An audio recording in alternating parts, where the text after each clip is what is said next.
Boa tarde, gente, tudo jóia? Estou eu aqui com mais um vídeo explicativo para você.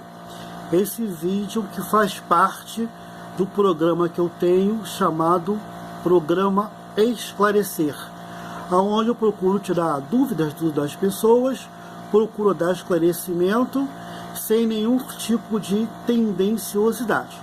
Meu objetivo aqui é tão somente ajudar você a crescer no conhecimento, tá ok?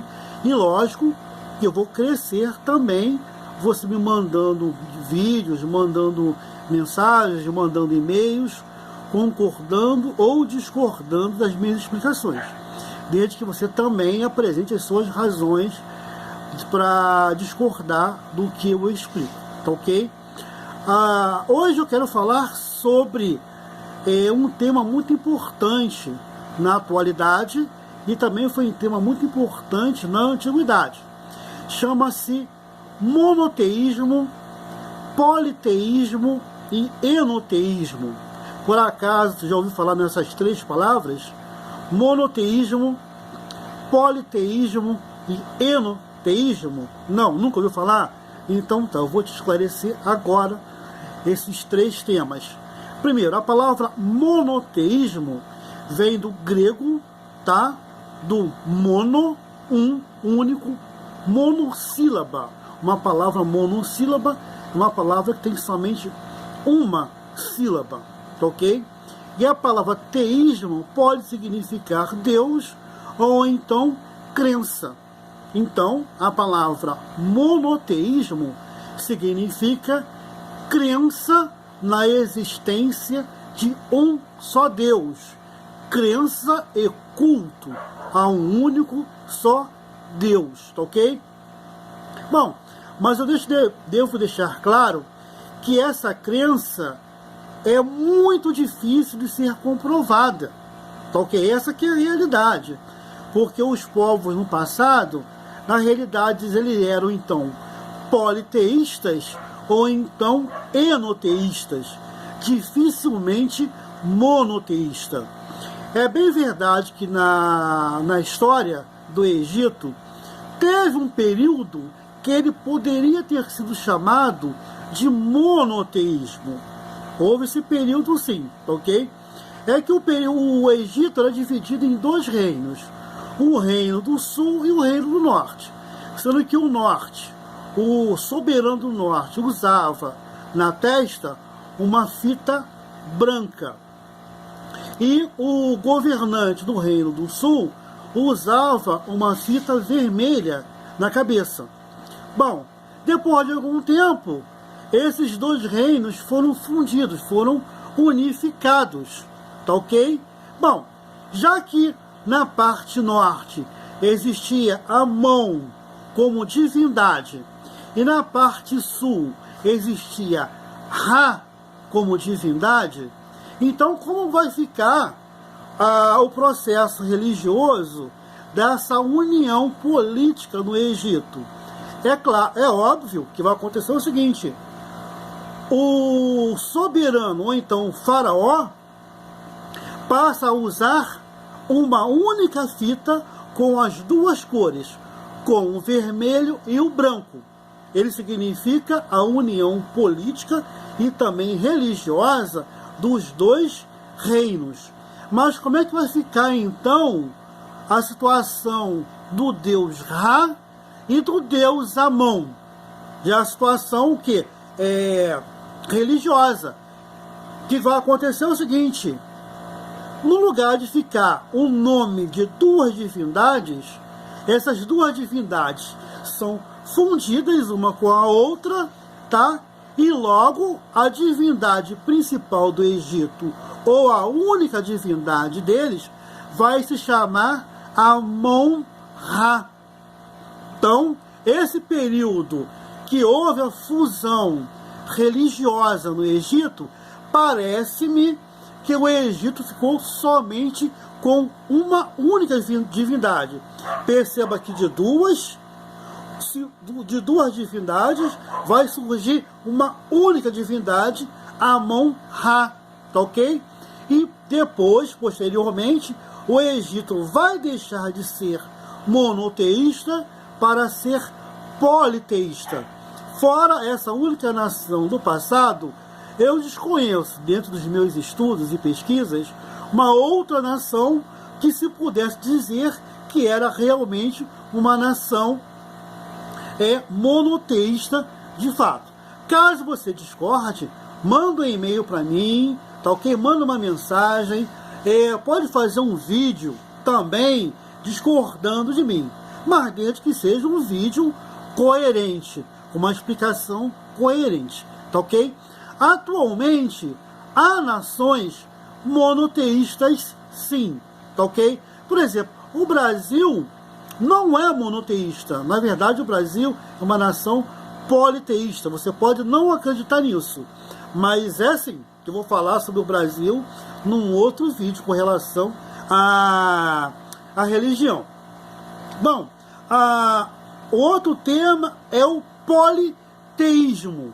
Politeísmo, que vem do grego, assim como mono, e o poli significa vários, ou então mais de dois. Uma palavra polissílaba, ou seja, uma palavra que tem mais de duas sílabas, 4 sílabas, 5 sílabas, assim por diante. Então, o politeísmo era o pensamento na existência de vários deuses, tá ok? Era o pensamento e culto a vários deuses. Era o mais comum naquelas nações da Mesopotâmia, tá ok? Aquelas regiões do Oriente Médio.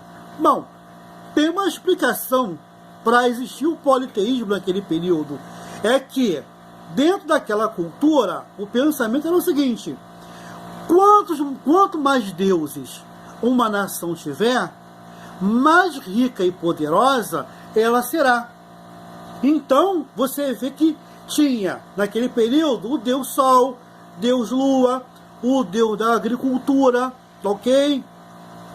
Deuses da morte, o Deus da morte, desculpa, e vários tipos de deuses que eram reverenciados e cultuados dentro daquelas nações daquele período. Então, quando se cria em vários deuses, isso significava que aquela nação era rica e poderosa. Foi o que aconteceu, por exemplo, com o Egito, tá? Que tinha vários deuses e era, portanto, uma nação rica e poderosa. Isso aconteceu também com a Babilônia, tá ok? A atual capital do Iraque hoje, que tinha vários deuses e era uma nação muito rica e poderosa também.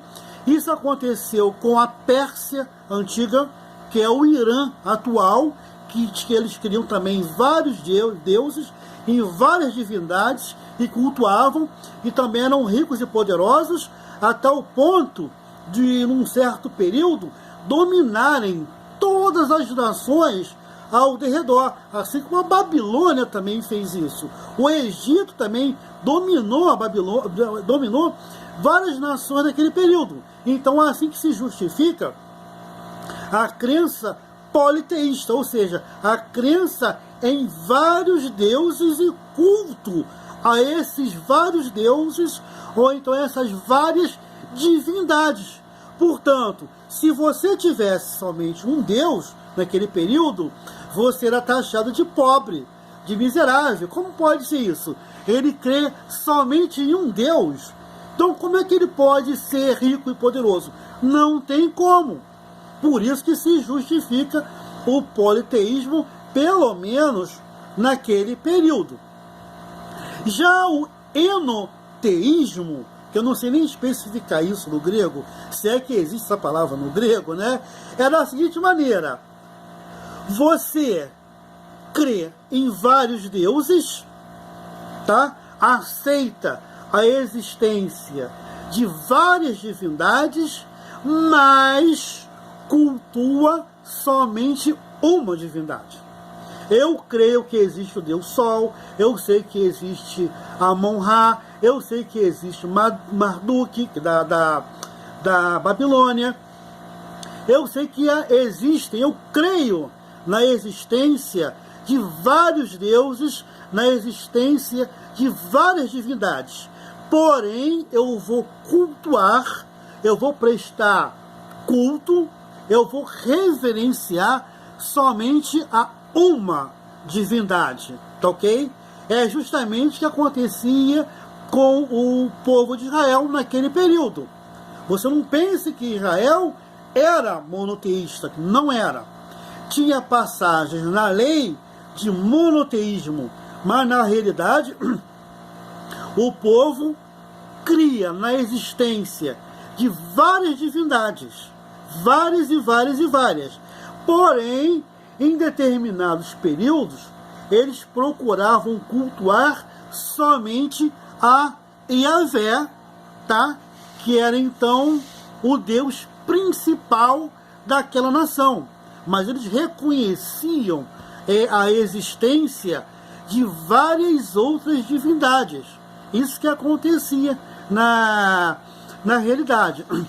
Hoje, por exemplo, a Índia é um exemplo de país politeísta, porque eles cultuam a vaca como se fosse Deus. Tem o templo dos ratos, que é cultuado também como se fosse Deus. Tem o rio Gangster, que também é cultuado como Deus. E assim você vai encontrar várias outras coisas que dentro daquela nação é cultuada como se fosse Deus. Então ela é, na realidade, uma nação politeísta. Já dentro de Israel atualmente, o atual Estado de Israel, que foi criado em 48, possivelmente não há politeísmo, ok? Porque o judeu, em um certo período, sempre foi muito cuidadoso da sua crença em Yahvé. Portanto, seria muito difícil taxar aquela nação como politeísta. Isso não é possível de maneira nenhuma, tá ok? Já o Brasil é monoteísta, sim, mas só que é um monoteísmo muito entre aspas, porque na realidade as antigas divindades, ou algumas das antigas divindades do passado, tiveram seus nomes trocados atualmente. Por exemplo, São Sebastião, São Pedro, São Paulo. Na verdade, eles são tipo que cultuados como se fossem deuses. Essa que é a realidade, tá ok? Bom, espero ter esclarecido algumas coisas para vocês com relação ao monoteísmo, ao politeísmo e o enoteísmo. Devo estar fazendo um outro vídeo agora para falar mais claramente com relação ao monoteísmo, entre aspas, do Brasil, da nação brasileira, tá ok? Espero que vocês tenham gostado. Pode mandar um vídeo para mim, tá? Pode mandar e-mail discordando. Ó, José, eu acho que você está equivocado nesse ponto, tá? Que eu vou ler e eu vou responder à medida do possível, tá ok, gente? Um abraço, tudo de bom.